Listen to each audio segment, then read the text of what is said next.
बिस्मिल्लाहिर्रहमानिर्रहीम। एक पागल औरत रोज कब्रिस्तान के करीब बैठी रहती थी। कहती थी, मैं अपने शौहर का जनाजा खुद पढ़ूंगी। लोग मजाक उड़ाते मगर वो हंसती रहती। एक दिन जनाजा आया तो वो औरत भागती हुई आई और तालियां मारती बोली, ये मेरा शौहर है, इसका जनाजा मैं पढ़ूंगी। ये कहते जो ही उसने तकबीर पढ़ी तो सबके पांव तले से जमीन निकल गई।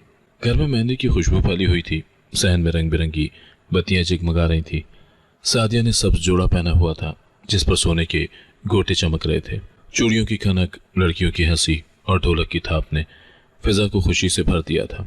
मगर कमरे के कोने में बैठी उसकी माँ की आंखें बार बार भीग रही थी। वो अपनी बेटी को देखकर मुस्कुरा तो रही थी मगर दिल के किसी कोने में अनजाना सा खौफ जागा हुआ था। अम्मी, आज तो आपके रोने का दिन नहीं, मेरी शादी है, सादिया ने शरारत से कहा। माँ ने मुस्कुराते हुए उसके माथे को चूमा। बेटी, माँ के दिल को कौन समझा है, दुआएं ही दे सकती हूँ बस। सादिया हंसी। अम्मी, दुआ बस यही देना कि मेरा शौहर मुझसे बहुत मोहब्बत करे। माँ के दिल में एक दर्द सा उभरा मगर उसने खामोशी इख्तियार की। रात देर तक महफिल चली, बहनों ने गाने गाए, कजन्स ने तस्वीरें बनाई मगर सादिया के दिल में मुस्तकबिल के ख्वाब रोशन थे। वो सोच रही थी कि अगली सुबह उसका नया घर, नया नाम, नया सफ़र होगा। अगले दिन रुखसती के वक्त वो माँ के गले रखकर रोई। अम्मी, जल्दी मिलने आऊंगी। माँ ने आंसू पोंछते हुए कहा, खुश रहना बेटी, शौहर का मान रखना। नया घर बहुत बड़ा था। दरवाजे पर फूलों का हार लटका हुआ था। अंदर दाखिल होते ही सास ने माथे पर बोसा दिया मगर नजरें कुछ और कह रही थी। बस दिल से दुआ करो, सब ठीक हो जाएगा, सादिया ने खुद से कहा। रात को कमरा सजा हुआ था, खुशबुओं से भरा, रोशनियों से जगमगाता। सादिया ने इत्र लगाया, दुपट्टा संभाला और आईने में खुद को देखा। दिल जोर जोर से धड़क रहा था।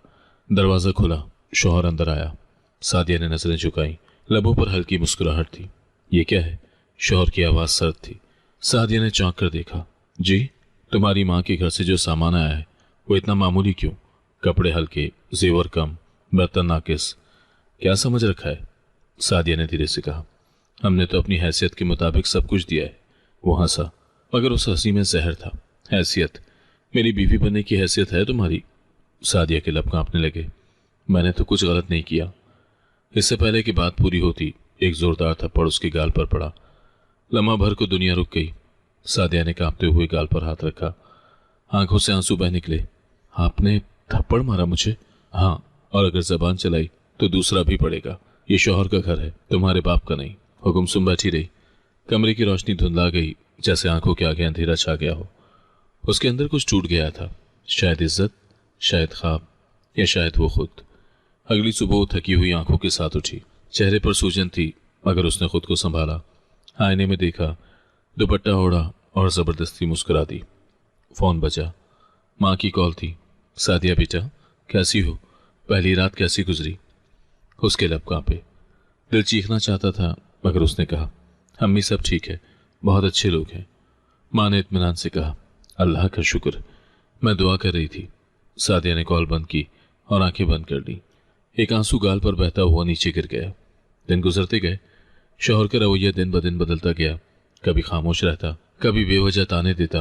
तुम्हारी माँ ने क्या दिया है मुझे? लोगों के सामने मेरा मजाक बनवाया, लेकिन मैं तो चुप रहो, मेरी बात के आगे जबान मत खोलो। एक दिन सादिया ने तेरे दिल में कहा, या अल्लाह, मैंने कौन सा गुनाह किया है जो ये सब सहना पड़ रहा है? जवाब खामोशी थी, सिर्फ दीवारों की सुनसान गूंज। उस शाम जब वो चाय लेकर आई, शौहर के दोस्त बैठे थे। एक ने हंसते हुए कहा, बड़ी भोली भाली लगती है तुम्हारी बीवी। शौहर ने तंजिया कहा, हाँ, बस इतनी ही अकल है जितनी जरूरत है। सब हंस दिए। सादिया के दिल में कांटे चुभ गए मगर वो चुप रही। रात को शौहर ने कहा, तुम मुस्कुरा क्यों नहीं रही?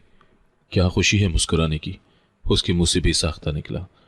शौहर ने तेज लहजे में कहा, तुम्हारी जबान लंबी होती जा रही है, याद रखना मैं बर्दाश्त नहीं करता। वो खामोश हो गई। कभी कभी वो खिड़की के पास बैठ जाती, आसमान देखती और सोचती, क्या सब शादियां ऐसी ही होती हैं? एक दिन शौहर ने कहा, तुम्हें सिखाना पड़ेगा बीवी बनने का तरीका, तुम बहुत अनापरस्त हो। सादिया ने धीरे से कहा, मैं बस इज्जत चाहती हूँ, इतना ही काफी है। इज्जत? वो तंज से हंसा। वो तुम्हारी माँ के घर छोड़ाई हो तुम, यहाँ सिर्फ मेरी मर्जी चलेगी। सादिया के हाथ कपकपाने लगे मगर उसने दिल में कहा, मैं खामोश रहूंगी, अल्लाह देख रहा है। रात की आखिरी पहर वो कोने में जाकर बैठी। दिल कह रहा था, ये वो जिंदगी नहीं है जिसका ख्वाब देखा था। उसने आसमान की तरफ देखा, जैसे शिकायत की हो। मैंने तो मोहब्बत मांगी थी, सजा क्यों मिली? जवाब फिर खामोशी थी, सिर्फ ठंडी हवा के झोंके और कमरे के कोने में पड़ा वो जर्द फूलों का हार जो मेहंदी की रात उसने खुद पहना था, अब मुरझा चुका था। यही सादिया की कहानी का पहला जख्म था, वो जख्म जो भरने के लिए नहीं बल्कि बाकी जिंदगी को जलाते रहने के लिए लगा था। और उस रात के बाद वो कभी वैसी नहीं रही। सादिया के लिए शादी के बाद के दिन किसी बोझ जैसे बन गए थे। पहले थप्पड़ का जख्म अभी भर भी नहीं पाया था कि नए जख्म रोज मिलने लगे। अब वो ज्यादा बोलती नहीं थी, बस खामोशी से घर के काम करती, वक्त पर खाना बनाती और रात को चुपचाप एक कोने में जाकर बैठ जाती। शौहर की नजरें पे और सख्त हो गई थी। मामूली बात पर भी उसके तेवर बदल जाते। एक सुबह सादिया नाश्ते की तैयारी कर रही थी कि शौहर अंदर आया। हाथ में उसका मोबाइल था। यह नंबर किसका है? सादिया ने हैरत से देखा। यह आपके भाई का नंबर है, आप ही ने दिया था ताकि अगर कुछ कहना हो तो बता दूं। झूठ मत बोल, वो चीखा। मेरे भाई को क्यों फोन किया तुमने? मैंने सिर्फ ये पूछा था कि आप कब घर आएंगे, बस इतना काफी है मेरे शक को यकीन में बदलने के लिए। वो आगे बढ़ा और फोन दीवार पर दे मारा। फोन के टुकड़े फर्श पर बिखर गए। सादिया पीछे हटी, मगर उसने बालों से पकड़कर खींचा। अब बताओ तुम्हारी नीयत क्या है? मेरे खानदान के मर्दों को भी नहीं छोड़ती तुम। अल्लाह के लिए छोड़ दो, मैंने कुछ नहीं किया। सादिया ने हाथ जोड़ दिए, मगर वो और बेपरा। मुझे आंखों में देखकर कहो। सादिया की आवाज लरस गई। मैं बेकसूर हूं, आप चाहें तो भाई साहब से पूछ लें। शौहर ने कहका लगाया। अब तुम ही सफाई दोगी? और कैंची उठाकर उसके बाल काटने लगा। नहीं, खुदा के लिए ऐसा ना करो।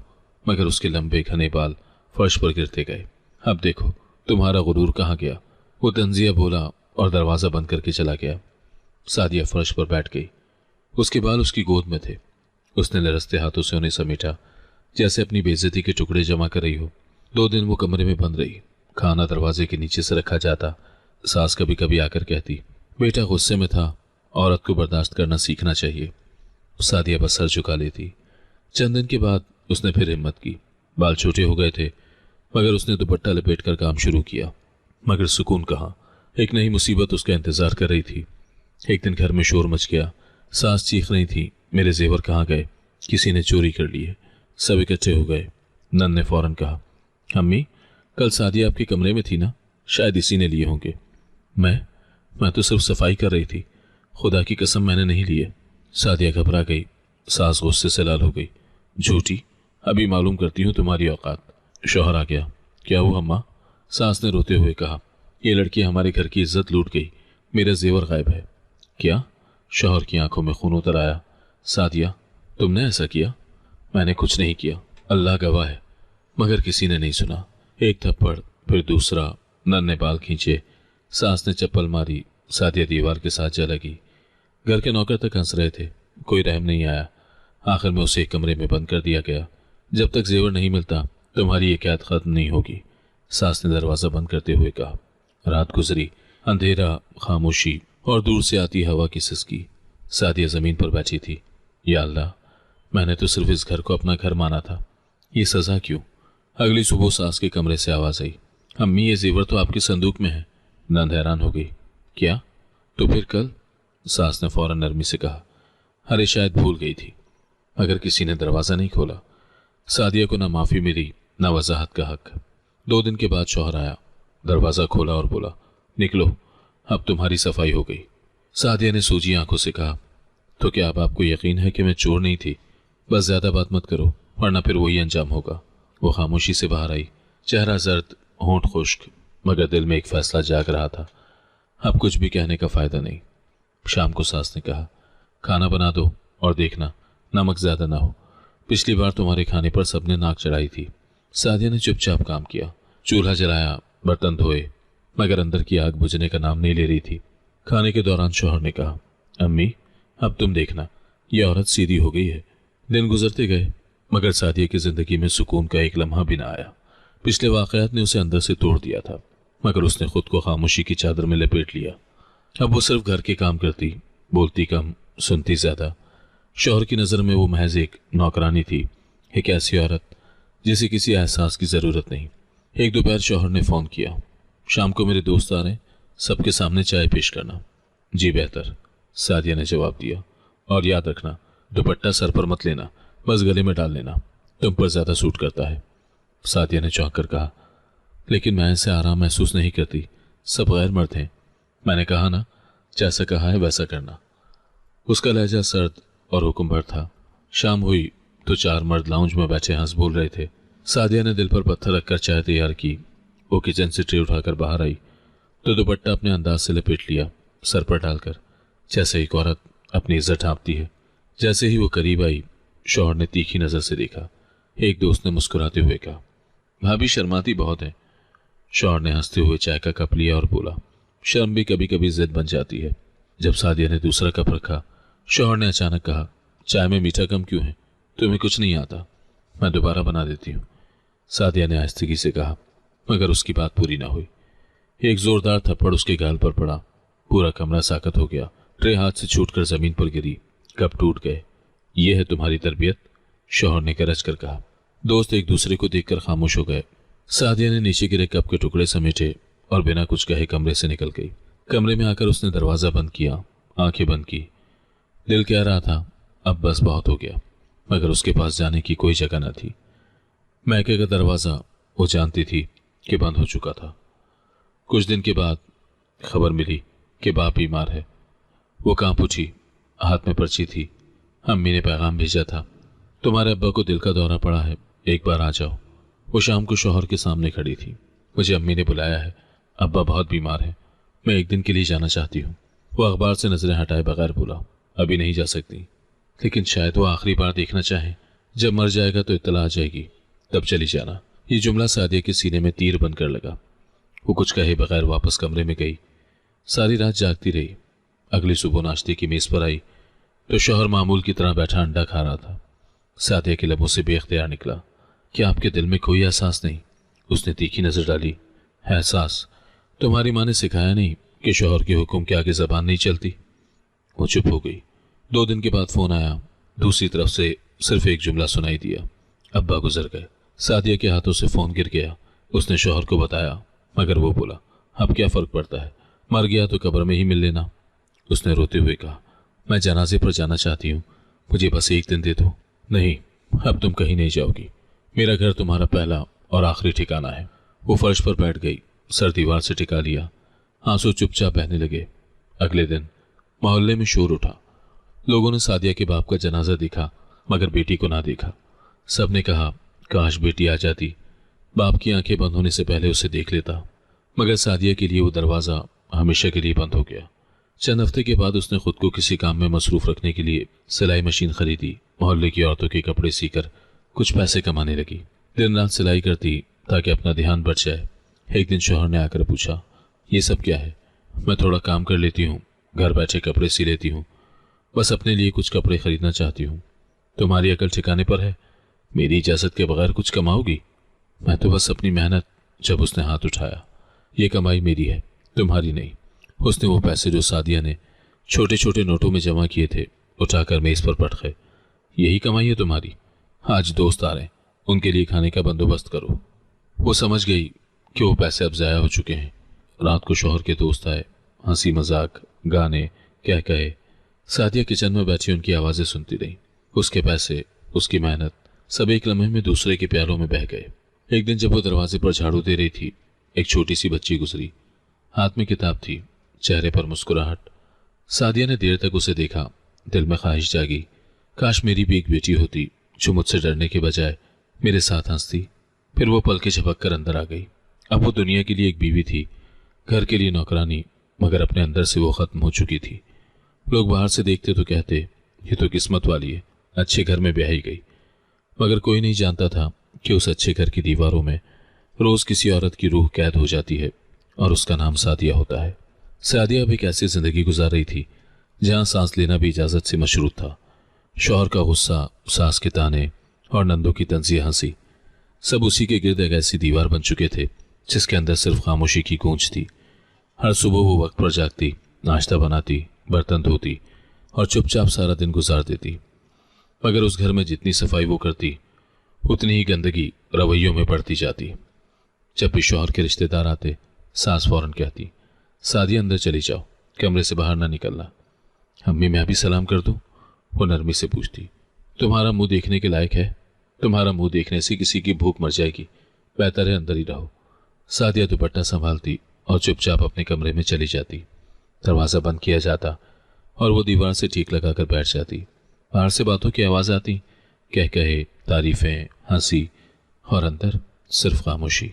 कभी वो दरवाजे की तरफ से झांक कर देखती कि बाहर की दुनिया कैसी लगती है, मगर हर बार सांस की तेज आवाज़ सुनकर पीछे हट जाती। कहा ना अंदर रहो। एक दिन जब रिश्तेदार चले गए, उसने शौहर से पूछा, क्या मेरा बाहर आना बुरा लगता है आपको? तुम्हें लोगों के सामने लाना शर्मिंदगी है, तुम्हारा नसीब ही बुरा है। मैंने तो कुछ नहीं किया, बस तुम्हारा होना ही गलती है। ये जुमला सुनकर वो चुप हो गई। अब वो किसी सवाल की हिम्मत ही नहीं रखती थी। दिन गुजरते गए। शौहर अक्सर घर देर से आता, कभी खुश कभी बेजार। एक रात जब वो फोन पर बात कर रहा था, सादिया ने अनदेखी सुनी। हाँ, दूसरी शादी की बात हो सकती है, मेरी मौजूदा बीवी तो बस नाम की है।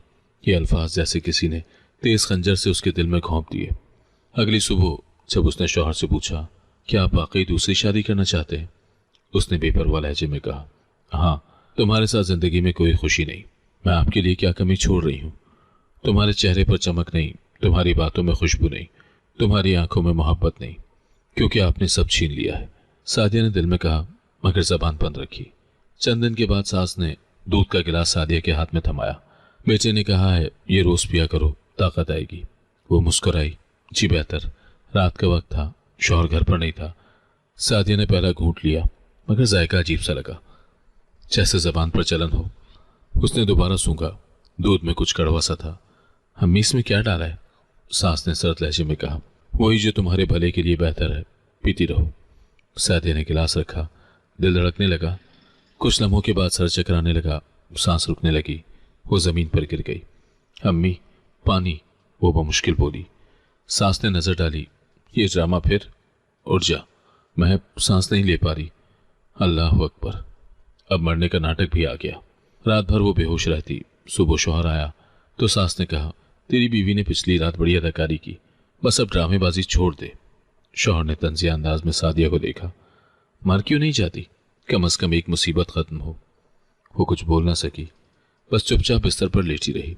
उसे शक हो गया कि दूध में कुछ था, मगर वो जानती थी अगर बोली तो अंजाम बदतर होगा। वो अब खाने पीने से पहले हर चीज सूंघती, हारने वाले से पहले दिल धड़कता। वक्त गुजरा। एक और दिन उसे एहसास हुआ कि वो मां बनने वाली है। उसने डरते डरते शौहर को बताया, मैं हामला हूं। शौहर ने हैरत के बजाय सर्द लहजे में कहा, बस यही रह गया था, अब ये बोझ भी मुझे उठाना है। सास बोली, अल्लाह खैर करे, लड़का हो तो ठीक, वरना नहासी साबित होगी। महीने गुजरते गए, मगर घर में किसी ने आराम न दिया। एक रात सास ने बर्तन धोने को कहा, ये सब अभी धो दो, कल सुबह मेहमान आएंगे। अम्मी तबीयत ठीक नहीं, थोड़ा आराम कर लूं। हम भी औरतें हैं, हमने भी बच्चे पैदा किए हैं, ये नखरे बंद करो। सादिया ने झुककर बर्तन धोने शुरू किए। पेट में दर्द बढ़ता गया, हाथ कांपने लगे। रात के 2 बजे तक वो बर्तन धोती रही। पानी ठंडा था, जिस्म कांप रहा था। अम्मी मुझसे नहीं हो रहा, कर लो ड्रामा, मत करो। कुछ लम्हों के बाद वो फर्श पर गिर गई। सास ने दरवाजा बंद कर दिया। पड़ी रहो, सुबह देखूंगी। जब सुबह हुई तो सादिया बेहोश थी। शौहर आया। सास ने कहा, रात फिर ड्रामा किया। शौहर ने करीब आकर देखा, ये जिंदा है? सास बोली, हाँ जिंदा है, बस अपने खेल खेल रही है। डॉक्टर को बुलाओ, एक नन ने कहा। जरूरत नहीं, खुद ठीक हो जाएगी। दोपहर में सादिया को होश आया। आंखों में अंधेरा, जिस्म में दर्द। उसने आसमान की तरफ देखा, होंठ कांपे। या अल्लाह, तो इंसाफ कर दे, देर मत कर, बस एक इशारा दे कि मैं अकेली नहीं हूं। वो दिन सादिया की जिंदगी का सबसे लंबा दिन था। उसने अपने अंदर एक बेआवाज कसम खाई कि अब वो हर जुल्म याद रखेगी। कुछ दिन के बाद शौहर घर आया तो उसके दोस्त साथ थे। क्या हालत बना रखी है तुमने? तबीयत ठीक नहीं थी। तुम्हारी तबीयत ठीक कब रहती है? बस यही बहाना चलता रहता है। मैं मां बनने वाली हूँ, थोड़ा ख्याल रखें। मेरी माँ ने 10 बच्चों को जन्म दिया, किसी ने इतनी कहानियां नहीं सुनाई। तुम्हें बस खुद पर तरस खाने की आदत है। वो खामोशी से खड़ी रही। शौहर ने जाते हुए दरवाजा बंद कर दिया। रात को वो बिस्तर पर लेटी, बाहर से शोर सुनाई देता रहा। शौहर के क्या कहे, दोस्तों की बातें, खाने की आवाजें। और कमरे के अंदर एक औरत थी जो खुद से बात कर रही थी, मैं जिंदा हूं, मगर क्यों? अगले दिन वो फिर मामूल के काम करने लगी। बर्तन धोना, झाड़ू लगाना, खाना बनाना, लेकिन अब वो हर लम्हा सोचती मेरी जिंदगी किसी सजा का नाम है या कोई आजमाइश। 9 माह के दुख, खौफ और तन्हाई के बाद आखिरकार वो दिन आ गया जिसका इंतजार सादिया ने अपनी कमजोर दुआओं में किया था। अस्पताल के कमरे में सफेद रोशनी फैली हुई थी और दर्द की शिद्दत से हर लम्हा उसे यह एहसास दिला रहा था कि वो अब शायद खुद भी जिंदा न रहे। उसने डॉक्टर की तरफ देखा, आंखों में उम्मीद थी, बस मेरा बच्चा ठीक हो, मुझे कुछ नहीं चाहिए। कुछ लम्हों के बाद नर्स ने ऐलान किया, मुबारक हो, बेटी हुई है। सादिया के होठों पर कमजोर मुस्कुराहट आई, आंखों से आंसू बहे, मगर ये खुशी के आंसू थे। मेरी बेटी, वो बमुश्किल बोल पाई। शौहर दरवाजे के करीब खड़ा था। नर्स ने बच्ची उसके हाथ में देने की कोशिश की, मगर उसने मुंह मोड़ लिया। बेटा होता तो शायद खुशी होती, ये भी अल्लाह की नेमत है। सादिया ने आहिस्तगी से कहा, नेमत? ये नहुसत है। मैं बेटा चाहता था, वारिस, नाम रखने वाला। मैंने तो अपनी पूरी ताकत लगा दी थी। बस अब ये फजूल बातें बंद करो, मैं जा रहा हूं। वो अस्पताल के कमरे से निकल गया। दरवाजा बंद हुआ तो अंदर सन्नाटा छा गया। सादिया ने अपनी बच्ची को सीने से लगा लिया। कुछ नहीं होता बेटी, तू मेरी रोशनी है, मेरी जिंदगी। 2 दिन अस्पताल में रहने के बाद उसे घर ले जाया गया। दरवाजे पर सास और नंदे खड़ी थी, मगर किसी के चेहरे पर खुशी नहीं थी। सास ने एक नजर डालकर कहा, यही पैदा करनी थी। अल्लाह ने सच कहा है, औरत की किस्मत औरत ही बिगाड़ती है। सादिया ने जवाब देने की कोशिश न की। वो अंदर आई, बेटी को गोद में संभाल कर बैठ गई। शाम को शौहर घर आया। उसने बच्ची की तरफ देखा और कहा, यह मेरे घर में नहीं रहेगी। मैंने पहले ही कह दिया था, मुझे बेटा चाहिए। ये मेरी औलाद है, इसे कहीं नहीं दूंगी। तुम्हारी औलाद? तुम्हारी हैसियत ही क्या है यहाँ? उसने नंद को इशारा किया। ले जाओ इसे, किसी को दे दो। सादिया चीख उठी, नहीं, कोई मेरी बच्ची को हाथ न लगाए। सास ने जोर से थप्पड़ मारा, बेअदब औरत, तुम्हारा इख्तियार खत्म हो गया है। नंद ने जबरदस्ती बच्चे को सादिया की गोद से छीन लिया। वो जमीन पर गिर गई, हाथ आसमान की तरफ उठे। या अल्लाह, मुझे मार दे, मगर मेरी बच्ची वापस दे दे। बाहर दरवाजा बंद हुआ, अंदर सादिया की चीखें। अगली सुबह शौहर ने कहा, संभल जाओ, जिंदगी आगे बढ़ानी है। मेरी बच्ची कहाँ है? कहा ना वो यहाँ नहीं है। बेहतर है कि ये बात भूल जाओ। क्या आप बाप नहीं है? मैं उसके वजूद को मानने से इनकार करता हूँ। उस दिन के बाद सादिया का दिल बुझ गया। वो दिन रात खामोश रहने लगी। कभी किसी कोने में बैठकर कपड़े तय करती, कभी दरवाजे के करीब जाकर बाहर देखती। हर बच्चे की आवाज पर चौंक जाती। मोहल्ले की औरतें आकर कहती, बेचारी पागल हो गई है। बच्ची का दुख शायद बर्दाश्त नहीं कर पाई, मगर वो पागल नहीं हुई थी। वो सिर्फ एक माँ थी जिसका बच्चा उसकी बाहों से छीन लिया गया था। एक दिन वो घर से निकलकर कब्रिस्तान के करीब जा बैठी। शाम का वक्त था, कब्रों पर शाम की धूप पड़ रही थी, हवा में खामोशी थी। सादिया जमीन पर बैठी बोली, ये सब लोग अब सुकून में हैं, कोई इनसे बच्चा नहीं छीनता, मैं कब सुकून पाऊंगी। लोग गुजरते गए। कोई कहता, ये औरत दिमागी मरीज लगती है। कोई हंसता, कोई तरस खाता, मगर किसी ने उसके दिल में झांकने की कोशिश न की। चंद दिन के बाद सास ने शौहर से कहा, इस लड़की पर जिन है, इसीलिए इसका दिमाग खराब हो गया है, पीर के पास ले चलते हैं। शौहर ने कहा, जो मुनासिब लगे वो करो, मुझे तो ये औरत अब बोझ लगती है। अगले दिन वो उसे जबरदस्ती गाड़ी में बिठाकर एक पीले कपड़ों वाले पीर के डेरे पर ले गए। वहां लोग कतार में बैठे थे। पीर ने उसे देखा और बोला, हाँ, इस पर साया है, जिन चिमट गया है। सास ने फौरन कहा, हम तो कब से कह रहे थे, ये पागल नहीं, जिन ज़दा है। पीर ने हुक्म दिया, इसे बांध दो और कोड़े मारो ताकि जिन निकल जाए। सादिया कांप गई। मैं बीमार नहीं हूं, मुझ पर कुछ नहीं है, मुझे जाने दो। मगर किसी ने ना सुना। 2 औरतों ने उसके हाथ पकड़े, 2 ने पांव। पीर ने तस्बीह के दाने गिनने शुरू किए। बिस्मिल्लाह, ये जिन नहीं मान रहा, मारो इसे। पहला कोड़ा लगा तो सादिया की चीख पूरे कमरे में गूंजी, नहीं, मैं इंसान हूं, मेरे ऊपर कुछ नहीं। दूसरा, तीसरा, चौथा। हर बार उसके जिस्म से ज्यादा उसकी रूह पर लगा। कुछ देर के बाद वो बेहोश हो गई। पीर ने कहा, अब निकल गया होगा। सास ने इत्मीनान से कहा, अल्हम्दुलिल्लाह, अब ये सुधर जाएगी। जब होश आया, वो जमीन पर लेटी थी। सर हल्का लग रहा था, जैसे कुछ गायब हो गया हो। हाथ सर पर गया तो उंगलियां जिल्द से लगी। मेरे बाल, वो चीखी। दरवाजे के करीब शौहर खड़ा था। सर्द लहजे में बोला, जिन निकालने के लिए गंजा किया है, अब तो ठीक हो जाओगी। मेरा क्या कसूर था? कसूर? तुम्हारा वजूद ही कसूर है।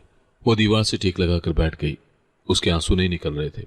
वो बस खाली नजरों से अपने कटे बालों को देख रही थी जो फर्श पर बिखरे हुए थे। चंद दिन के बाद जब मोहल्ले की औरतें उसे देखने आई, किसी ने कहा, अरे बाल तो देखो, वाकई कुछ था इस पर। एक बोली, अब ठीक हो जाएगी, पीर बड़ा पहुंचा हुआ है। सादिया ने किसी की तरफ न देखा। वो चुपचाप खिड़की से बाहर देख रही थी। रात को शौहर ने कहा, कल मेरे दफ्तर में पार्टी है, तुम कहीं नजर ना आना, बस कमरे में रहना। मैं कहाँ जाऊंगी? मैं तो पहले ही कह दूं, जबान बंद रखो। ज्यादा बोली तो फिर पीर के पास ले जाऊंगा। ले जाओ, शायद वहां मौत ही मिल जाए। वो जुमला उसके मुंह से निकल गया, मगर शौहर ने अनसुना कर दिया। अगली सुबह सादिया ने खुद को आईने में देखा। चेहरा पीला, आंखों के नीचे स्याह हल्के और सर के बालों की जगह सिर्फ जख्म। उसने आहिस्ता से कहा, अब मैं औरत नहीं रही, बस एक साया हूं जो इस घर की दीवारों में कैद है। उस दिन से वो अक्सर रात को जागती, आसमान की तरफ देखती और अपनी बेटी को पुकारती, कहाँ है तू? क्या किसी माँ को यूं खाली छोड़ देना ठीक है? और दूर कहीं हवा में एक मध्यम सरगोशी सुनाई देती, शायद दुआ की, शायद फरियाद की। उसके दिल में एक यकीन जागता, अल्लाह देख रहा है, इंसाफ जरूर होगा, बस वक्त का इंतजार है। घर में अजब सी खामोशी थी। सादिया कई दिन से अपने कमरे में बंद थी। सास कभी कभार खिड़की से झांक कर कहती, औरत को ज्यादा सोचना नहीं चाहिए, वरना शैतान दिल में वसवसे डालता है। सादिया जवाब न देती। उसके वजूद में एक बेहिसी पैदा हो चुकी थी, जैसे सब कुछ खत्म हो गया हो। एक शाम शौहर आया, चेहरे पर गुस्से और शराब की बू मिली हुई थी। उसके हाथ में एक फोन था और आंखों में तंज। तुम्हें पता है लोग मेरे बारे में क्या कहते हैं? कहते हैं मेरी बीवी मनहूस है, ना बेटा दिया ना इज्जत। सादिया ने आहिस्ता से कहा, अल्लाह की दी हुई चीजों पर शक मत करें, शायद आजमाइश है। नहीं, ये तुम्हारी सजा है, तुमने मुझे कभी सुकून नहीं दिया। वो खामोश रही। चंद लम्हे के बाद वो गुस्से में चीखा, मेरी जबान से सुनो। उसने 3 लफ्ज अदा किए और 3 बार बोल दी। सादिया के वजूद से जैसे रूह निकल गई। उसके हाथ लरजने लगे। क्या कहा आपने? जो सुना है वो ही कहा। वो जमीन पर गिर गई। आप ये नहीं कर सकते, मैंने क्या कसूर किया है? बस अब तुम आजाद हो, जा सकती हो जहां चाहो। अगली सुबह जब वो बेदार हुई तो सारा घर मामूल पर था। नंदे हंस रही थी, सास बातों में मसरूफ थी। शौहर नाश्ते की मेज पर बैठा अखबार पढ़ रहा था। सादिया ने धड़कते दिल के साथ पूछा, आपने कल रात तलाक दी थी? वो हंसा, अरे वो मजाक था, मैंने नियत से नहीं कहा। मजाक? हाँ, हमारे दिन में नियत देखी जाती है, नियत नहीं थी तो तलाक नहीं हुई। सास ने कहा, हाँ बेटी, मर्द कभी कभी गुस्से में कुछ कह देता है, औरत को समझना चाहिए। नन ने तंज किया, तुम्हें तो खुश होना चाहिए, अब भी ये तुम्हारे साथ रहना चाहता है। सादिया की आंखों से आंसू बहने लगे। ये मजाक नहीं है, मेरा निकाह, मेरी इज्जत, सब खत्म हो गया। शौहर ने गुस्से से मेज पर हाथ मारा, बस करो, अगर ज्यादा बोली तो इस बार सच में कर दूंगा तलाक।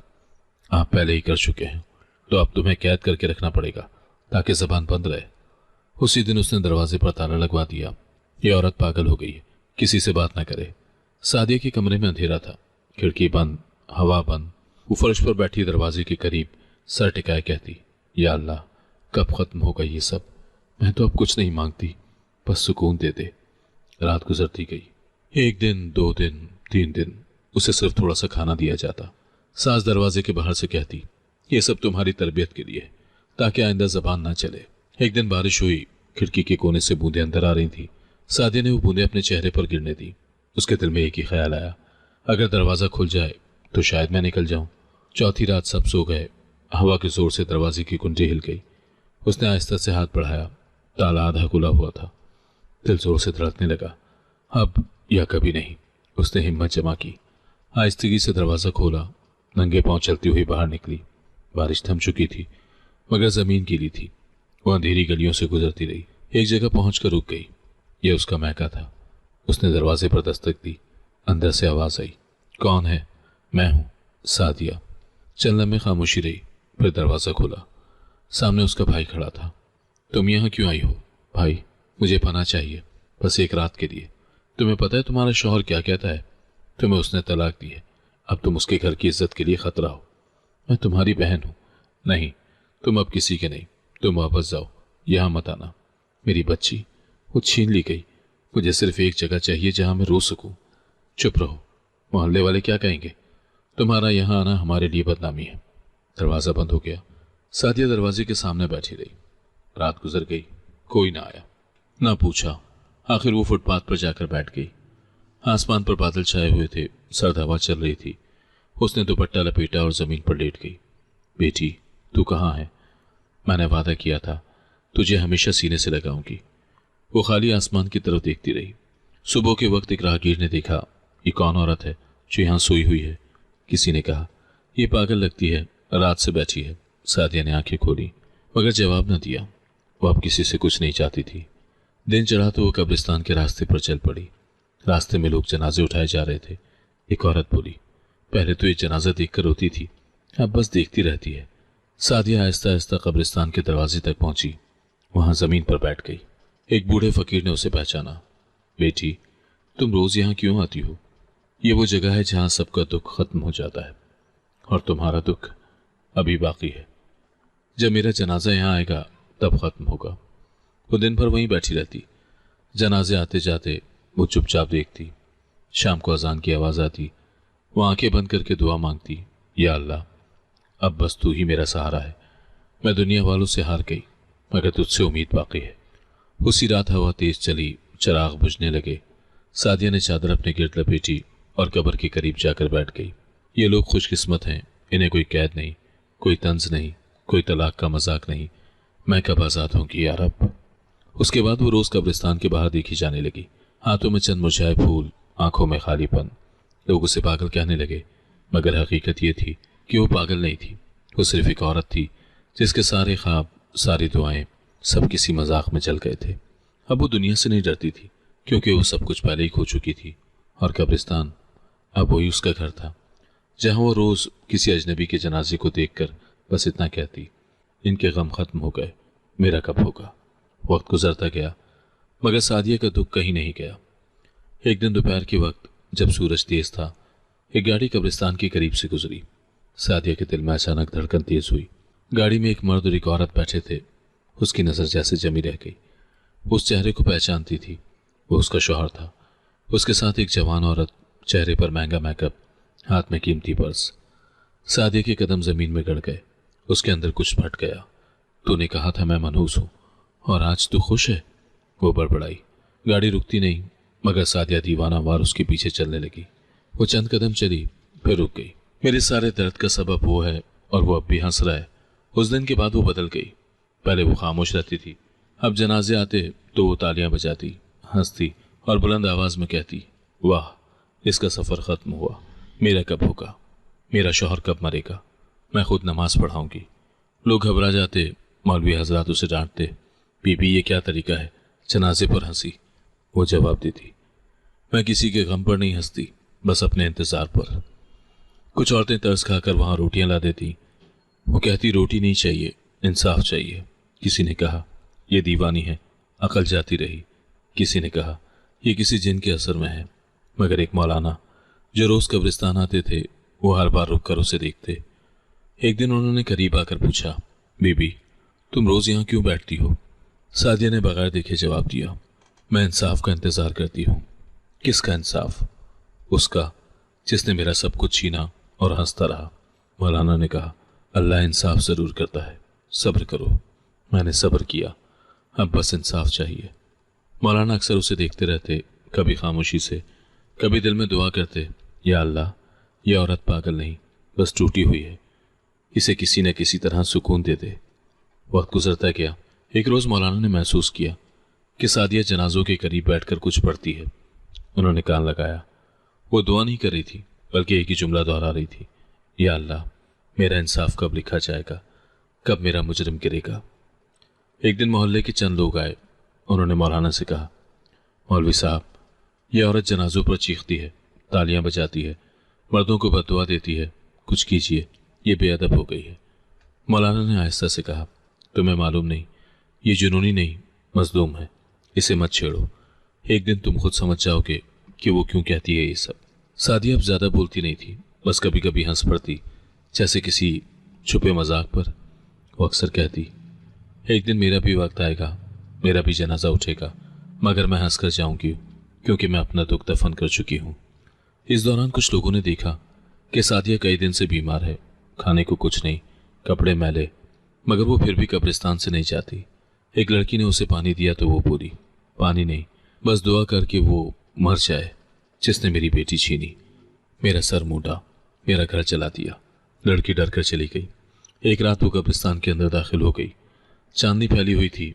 उसने एक ताज़ा कब्र के करीब बैठकर जमीन पर हाथ फेरा। ये लोग कितने खुशकिस्मत हैं जिनका फैसला हो गया, मेरा फैसला अभी बाकी है। फिर वह आसमान की तरफ देखकर बोली, या अल्लाह, कब वो दिन आएगा जब मैं कहूंगी कि मेरा सालिम भी इस मिट्टी में है। चंद हफ्ते के बाद शहर में खबर फैली कि एक आदमी का कारोबार तबाह हो गया, दूसरी बीवी फरार हो गई और वो खुद शदीद बीमारी में मुब्तला है। यह खबर कब्रिस्तान के पास बैठी सादिया के कानों तक भी पहुंची। एक राहगीर ने कहा, तुम्हारा शौहर याद है, वो बीमार है, शायद मरने वाला है। सादिया की आंखों में रोशनी सी उतर आई। क्या कहा तुमने? हाँ, कहते हैं बहुत बुरा हाल है। तो फिर मेरा इंसाफ करीब है। वो मुस्कुराई, मगर उसकी मुस्कुराहट में बरसों की थकन थी। अगले दिन मौलाना ने देखा वो बेचैनी से कब्रिस्तान के गेट के करीब चक्कर काट रही है। उन्होंने पूछा, क्या हुआ, तुम इतनी बेकरार क्यों हो? मेरा दिल कहता है कि आज कुछ होने वाला है। क्या? शायद मेरा सालिम चाह रहा है। दोपहर का वक्त था, धूप नरम हुई थी कि दूर से कुछ लोग एक चारपाई उठाए आते दिखाई दिए। कब्रिस्तान की तरफ बढ़ता हुआ एक जनाजा। आवाज आई, रास्ता दो, मैयत जा रही है। सादिया जैसे पत्थर बन गई। उसके कदम खुद ब खुद आगे बढ़े। मौलाना ने हैरान होकर देखा। क्या हुआ? मैं जानती हूं ये वही है, मेरा इंसाफ आ रहा है। उसकी आवाज लरज रही थी, मगर आंखों में एक अजीब चमक थी, सुकून की, अंजाम की और इंतकाम की। चारपाई करीब आई तो वो खुद ब खुद खड़ी हो गई। हवा जैसे रुक गई। मौलाना के दिल में अजीब सा एहसास पैदा हुआ। वो बोले, बेटी, खुद पर काबू रखो। सादिया ने सर झुकाकर कहा, मैं काबू में हूं मौलाना साहब, आज मेरा हिसाब पूरा हो रहा है। लोगों के कदम सुस्त हो गए। जनाजा अब कब्रिस्तान के दरवाजे पर था। सादिया आगे बढ़ी। मौलाना ने महसूस किया कि उसके होठों पर एक जुमला बार बार आ रहा था, आखिरकार अल्लाह ने इंसाफ कर दिया। जनाजा आहिस्ता आहिस्ता कब्रिस्तान के दरवाजे की तरफ बढ़ रहा था। सूरज ढल चुका था। शाम के साए जमीन पर फैलने लगे थे। हवा में एक अजीब सी घबराहट थी, जैसे फिजा भी किसी आने वाले फैसले से वाकिफ हो। सादिया दरख्त के नीचे खड़ी थी। हाथ कांप रहे थे, मगर निगाहें चारपाई पर जमी हुई थी। मौलाना ने उसे पहचान लिया। वो बोले, बेटी, पीछे हो जाओ, जनाजे के करीब मत आओ। सादिया ने खाली आंखों से उनकी तरफ देखा। मौलाना साहब, ये जनाजा मेरे इंसाफ का दरवाज़ा है, मुझे रोकिए मत। चारपाई करीब आई। लोगों के चेहरे पर तजस्सुस था। सब सरगोशियां कर रहे थे। ये वही औरत है जो जनाजों पर हंसती है। देखो आज खुद क्यों लरस रही है। जब चारपाई उसके सामने रुकी तो सादिया आगे बढ़ी। उसके कदम डगमगाए, मगर दिल मजबूत था। उसने कपड़ा थामा, हाथ लरस रहे थे। फिर एक ही झटके में कफन हटाया। सामने शौहर का चेहरा था, जर्द, साकत और मुर्दा। उसकी सांसें जैसे एक लम्हे के लिए रुक गईं। ये मेरा जालिम, उसके लबों से मध्यम आवाज निकली। फिर वो चीखी, आज मेरा इंसाफ होगा। लोगों में खलबली मच गई। मौलाना आगे बढ़े। बेटी, अल्लाह के लिए रुक जाओ, ये वक्त दुआ का है, इंतकाम का नहीं। मगर उस लम्हे एक कमजोर आवाज पीछे से आई, इसे रोको मत, ये मेरा हक है। सबने मुड़कर देखा। एक बूढ़ी औरत लकड़ी के सहारे आहिस्ता आहिस्ता आगे बढ़ रही थी। उसके चेहरे पर उम्र की झुर्रियों के साथ पछतावे की लकीर वाज़ेह थी। ये मेरे बेटे की बीवी है, इसे मत रोको, इसे आज बात पूरी करने दो। मौलाना ने नरमी से कहा, माई, ये वक्त खामोशी का है। बूढ़ी औरत ने सर झुकाकर जवाब दिया, मौलाना साहब, अब खामोशी भी बेकार है। जिस औरत के साथ हमने जुल्म किए, आज उसकी बद्दुआ से मेरा बेटा इस हाल को पहुंचा। ये मरा नहीं, बल्कि रूह से खाली जिस्म है। जब तक ये माफ नहीं करेगी, इसे और हमें सुकून नहीं मिलेगा। सादिया ने बूढ़ी औरत को देखा। वही चेहरा जो कभी तंज से भरा होता था, आज नदामत से झुका हुआ था। तुम्हें याद है? सादिया की आवाज कांप रही थी।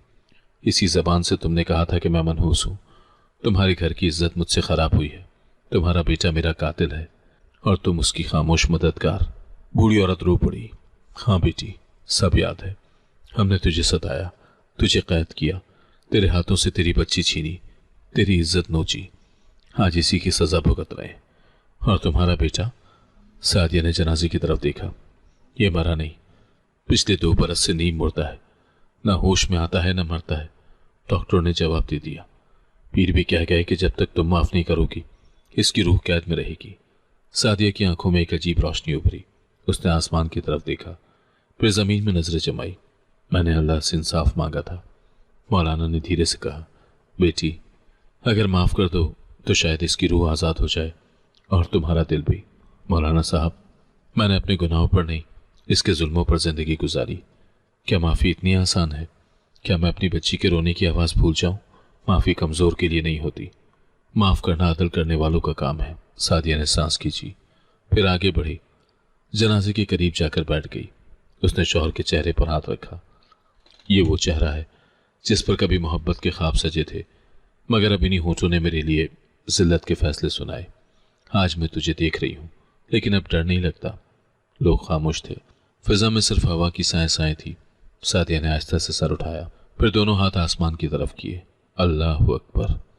उसकी आवाज़ गूंजी तो सब लरस गए। फिर वो चीखी, ये तो उसी दिन मर गया था जिस दिन मेरी बेटी मुझसे छीनी थी। आज इसके जिस्म की सांस रुक गई, मगर रूह तो कब की मिट्टी में दफन हो चुकी थी। बूढ़ी औरत जमीन पर गिर गई। बेटी बस कर दे, माफ कर दे, हमने जुल्म किया, मगर अब तौबा की है। मेरी बाकी औलाद भी बर्बाद हो गई। एक बेटी शौहर के घर से निकाली गई, दूसरी ने जहर खा लिया। मेरे पोते पागल हैं। अल्लाह ने हम सबको उसी के बदले में अजाब दिया। सादिया ने खामोशी से बूढ़ी औरत को देखा। तुम्हें पता है, मैंने कभी बद्दुआ नहीं दी थी, बस इंसाफ मांगा था। मौलाना आगे बढ़े। बेटी, अब वक्त है कि इसके साथ तुम भी सुकून पाओ। सादिया के चेहरे पर नरमी आ गई। उसने कपकपाते हाथों से शौहर के चेहरे पर कपड़ा डाला, फिर आहिस्ता से बोली, मैं माफ नहीं कर रही, मगर मामला अल्लाह पर छोड़ती हूँ, वही बेहतर फैसला करेगा। बूढ़ी औरत ने सर झुकाकर कहा, शुक्रिया बेटी, अब शायद मेरा बेटा सुकून पाले। जनाजे के बाद लोग कब्र की तरफ बढ़े। सादिया पीछे से देखती रही। मौलाना ने दुआ के बाद उसके पास आकर कहा, आओ चलो मेरे साथ।